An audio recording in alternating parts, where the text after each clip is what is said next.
সবাইকে আবারও স্বাগত।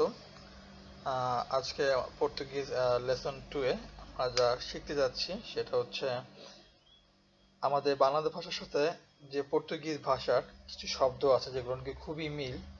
তো যে শব্দগুলো বাংলা ভাষার সাথে পর্তুগিজ ভাষার উচ্চারণ এবং অর্থ সেম, আজকে আমরা সেই ভাষাগুলো সেই শব্দগুলো আজকে জানবো।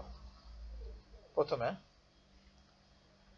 1 নম্বর হলো স্ত্রী, 2 নম্বর আলমারি, 3 নাম্বার ইস্পাত, কামিজ, গামলা, চাবি, জানালা, টোবাকো, ফিতা, বালতি।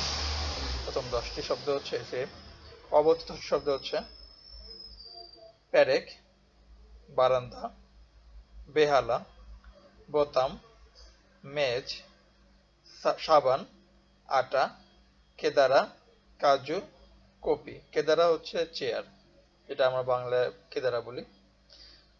তারপরে 10টি হচ্ছে পাও মানে পাউরুটি, পেঁপে, সাগু, সালাদ, ক্রস, গির্জা, যিশু, পাদ্রি, ইংলিশ আর আনারস। আনারসটা এরা অনেক সময় এটাকে আবাকাশিও বলে।